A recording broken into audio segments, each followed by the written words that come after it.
Today, we're diving into an organism that seems designed to break all the rules we learn in the lab.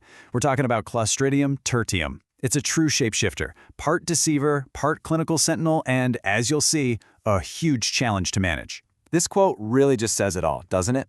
This bug is a walking contradiction, and getting a handle on that paradox is absolutely everything when it comes to spotting it and treating it the right way. So let's get into it. Just a quick note before we jump in. All the info you're about to see was pulled together using Gemini Deep Search, and the fantastic images are from Microbe Canvas. If you want to go deeper and see all the primary sources, just check out the notebook document that comes with this explainer. All right, here's our game plan. We'll kick things off with the core paradox of this organism. Then, we'll see how it pulls off its disappearing act on the lab bench. After that, we'll uncover what its presence really means for the patient. Its role as sentinel. Then, we'll tackle the therapeutic trap it lays for us. And finally, we'll wrap up with how to actually treat and control it. So, let's start with this fundamental contradiction. You hear the word Clostridium, and your brain immediately goes to two things, right? Strict anaerobe and powerful toxins. Well, Clostridium tertium didn't get the memo. It's what we call an aerotolerant anaerobe. It can grow in oxygen, and it doesn't make those classic, nasty exotoxins like its cousins. That fact alone changes everything. And you know, this confusion is nothing new. This bug has been fooling people for over a century.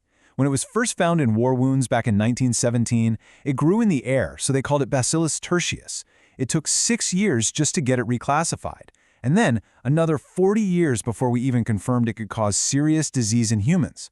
This identity crisis from the very beginning is the perfect setup for the challenges we still face in the lab today. Okay, so let's move from the history books to the lab bench, because this is where the deception really happens in real time. This organism truly is a master of disguise for any of us working in microbiology. You've been here 1,000 times, right? A blood culture bottle goes positive. You put it on your plates, and what do you know? A gram-positive rod pops up on the aerobic blood agar. The reflex, for almost everyone, is to think contaminant. Probably a Bacillus species from the skin. But making that assumption, that can be a massive mistake. So how do we pull the mask off this imposter? Well, look at the key differences here. Yeah, they both grow in air, but Clostridium tertium often looks gram-variable or even gram-negative because it decolorizes so easily. But forget all that. The one test that blows its cover, the definitive test, is Catalase. Bacillus is positive. Clostridium tertium is negative. That's simple. 30-second test is the firewall that stops a misidentification in its tracks. And you can see exactly how the error happens. It's a cascade. You get the gram-positive rod, it grows aerobically, you assume it's a contaminant, and here's the critical failure point. The Catalase test gets skipped. Boom, misidentification. And now the patient is at risk of getting the wrong therapy, or maybe no therapy at all for a real pathogen. Of course, for a definitive ID, we're looking at MALDI-TOF or 16S sequencing, but that initial Catalase test prevents this whole cascade from starting. Now let's pivot. We figured out what it is, but now we need to ask, what does it mean? Because finding Clostridium tertium isn't just about putting a name to a bug. It's about hearing a 5-alarm fire bell going off inside the patient's body. And what it means depends entirely on the patient in front of you. In a neutropenic patient, say, someone on chemo, this bacteremia is pretty much a direct result of their weakened immune system.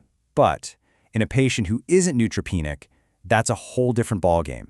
It's a sentinel event. It's an unmistakable sign that the wall of their GI tract has been breached. Let's just lay this out clearly. For your neutropenic patient, you're thinking about things like sepsis or a nasty gut infection called typhlitis. But for your non-neutropenic patient, if you find this in their blood, you have to act, and you have to act fast. It means you are now urgently hunting for a serious problem in their gut, like a perforation, severe diverticulitis, or even a hidden cancer. A CT scan of the abdomen isn't just a good idea, it's mandatory. So we've identified it, and we understand the warning it's sending. Now we have to treat it. And this is where Clostridium tertium sets its most insidious trap. Because the drugs you normally reach for, they're probably not going to work. This really is the million-dollar question, isn't it? You've correctly identified an anaerobe, which is a win, but now you have to contend with the fact that your go-to anaerobic drugs might be completely useless. It's a huge therapeutic paradox. And here's the trap in black and white. It's intrinsically resistant to 3rd and 4th gen cephalosporins and to clindamycin. Its susceptibility to penicillins is a total crapshoot. But the real kicker, the most dangerous part, is its resistance to metronidazole. You know, the workhorse for anaerobes? It's completely unpredictable. So think about it. A common empiric regimen for a sick patient, like a cephalosporin plus metronidazole, could provide literally zero coverage against this bug. Oh, and if that wasn't complicated enough, Here's the cherry on top. As of early 2025, there are no official EU CAS breakpoints for Clostridium tertium. That means when you do get a susceptibility report back with MIC values, interpreting them is basically guesswork. There's no official susceptible or resistant. It puts all the pressure on the clinical team, hopefully working with an ID specialist, to make a call based on the raw data. Okay, so it's a deceiver, it's a sentinel, and it's a therapeutic nightmare. It's tricky, but it's not impossible. So how do we actually move forward? Let's talk about the best strategies we have for treatment and the absolutely non-negotiable rules for infection control. So for treatment, you're reaching for the big guns. For sepsis, we're talking piperacillin tazobactam, or a carbapenem like meropenem. You can see the Dutch guideline dose for meropenem here, 1 gram every 8 hours. For something like a necrotizing soft tissue infection, and this is critical, the classic penicillin plus clindamycin combo is contraindicated because of resistance. You need a carbapenem or pip-taz. For kids, the data is incredibly thin, so you must consult a pediatric ID expert. And let's be clear, no matter what antibiotic you choose, it will fail if you don't get source control. And finally, we have to stop this thing from spreading. Because it forms spores, the rules are ironclad. We're talking strict contact precautions, a single room, dedicated gear.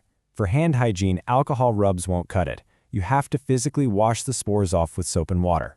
And for cleaning the room, you need a true sporicidal agent, something from EPA's List K. These aren't suggestions, they're essential. So we end up right back where we started. This is an old bug, known for over 100 years, but it poses a very modern challenge. It makes us question our basic assumptions in the lab and forces us to be decisive at the bedside. So the real question to ask ourselves is, are we ready to spot this imposter the next time it shows up? And that's our look at the deceptive and challenging Clostridium tertium. If this was helpful, please subscribe for more explainers like this one. I genuinely love to hear from you in the comments, share your own run-ins with this organism or any questions you might have. Thanks for joining me.